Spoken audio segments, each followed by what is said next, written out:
जब 4 मिनट के लिए प्रधानमंत्री बने देवीलाल और डिप्टी पीएम बनने के 6 घंटे में उनके बेटे बने सीएम। ताऊ देवीलाल की राजनीतिक विरासत को उनके बेटे, पोते और पड़पोते 3 दिशाओं में अलग अलग खींच रहे हैं। नमस्कार, मेरा नाम सुरेंद्र सावित्री सरकार। आज बात करेंगे हरियाणा के एक ऐसे दल की और जिसमें चौधरी देवीलाल प्रधानमंत्री बनते बनते रह गए थे। हालांकि उन्होंने बाद में अपना नाम वापस ले लिया था। बात है 1 दिसंबर 1989 की, जब 9वीं लोकसभा के चुनाव का रिजल्ट आए 3 दिन हो चुके थे। संसद के सेंट्रल हॉल में करीब 3:15 बजे जनता दल के संसदीय दल का अध्यक्षता कर रहे मधु दंडवते ने नामांकन की प्रक्रिया आरंभ की। वीपी सिंह ने खड़े होकर चौधरी देवीलाल का नाम प्रधानमंत्री पद के लिए प्रस्तावित कर दिया और चंद्रशेखर ने इसका समर्थन भी कर दिया। देखते ही देखते खबर फैल गई कि देश के अगले प्रधानमंत्री चौधरी देवीलाल होंगे।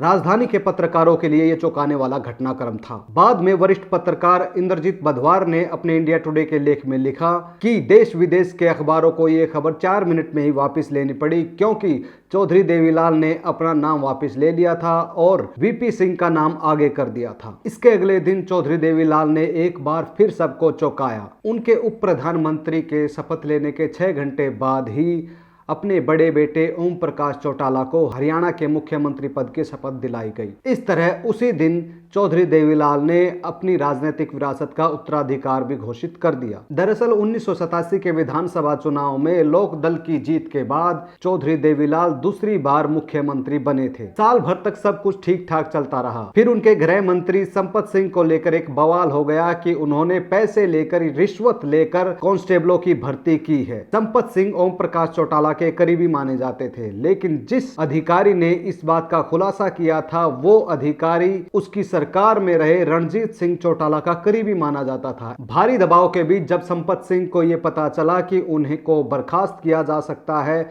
उन्होंने इस्तीफा दे दिया। इस बात से ओम प्रकाश चौटाला और रणजीत सिंह चौटाला के बीच में ऐसी लकीर खींच दी। हालत ये हो गई कि बाद में वो ओम प्रकाश चौटाला के शपथ ग्रहण समारोह में भी नहीं गए। ओम प्रकाश चौटाला तब विधायक नहीं बने थे। फरवरी 1990 में अपनी महम की जाट बहुल सीट छोड़ने के बाद वहां पर उपचुनाव हुआ, लेकिन उपचुनाव बहुत ही बड़ी धांधलियों और बूथ कैप्चरिंग जैसी घटनाओं के कारण इस उपचुनाव को रद्द करना पड़ा, जिससे चौधरी देवीलाल की जो शाख थी वो भी बहुत गिरी। महम की घटना ने देवीलाल की छवि को भी ध्वस्त कर दिया। 1952 में पंजाब विधानसभा के लिए पहली बार चुने गए देवीलाल ने अपनी राजनीतिक जमीन खुद तैयार की थी। वो पहले वीपी सिंह की सरकार और बाद में चंद्रशेखर की सरकार में उप प्रधानमंत्री बने। उस समय उनकी जो लोकप्रियता थी वो शिखर पर थी। इसी के साथ उनकी विरासत को लेकर उनके बेटों में झगड़ा होना शुरू हो गया। वीपी सिंह की सरकार बनने के थोड़े समय के बाद अपने इंटरव्यू में देवीलाल कहते हैं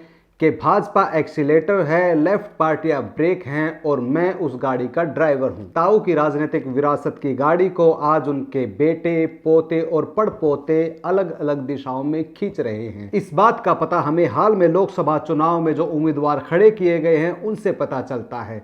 जजपा ने 2 बार की विधायक रही नैना चौटाला को अपना लोकसभा का उम्मीदवार बनाया है, जबकि इनेलो ने ओपी चौटाला के भाई प्रताप चौटाला के बेटे रवि चौटाला की पत्नी सुनैना को अपना लोकसभा का उम्मीदवार बनाया है। और जबकि 1988 से ही अपनी राजनीतिक जमीन को तलाशते रणजीत सिंह चौटाला बीजेपी से लोकसभा के उम्मीदवार हैं। इससे आपको पता चलता है कि तीनों ताऊ चौधरी देवीलाल की विरासत को कैसे अलग अलग खींच रहे हैं। आपको वीडियो कैसी लगी, जानकारी कैसी लगी, इसके लिए आप जरूर कमेंट बॉक्स में कमेंट कीजिए, चैनल को सब्सक्राइब कीजिए। धन्यवाद।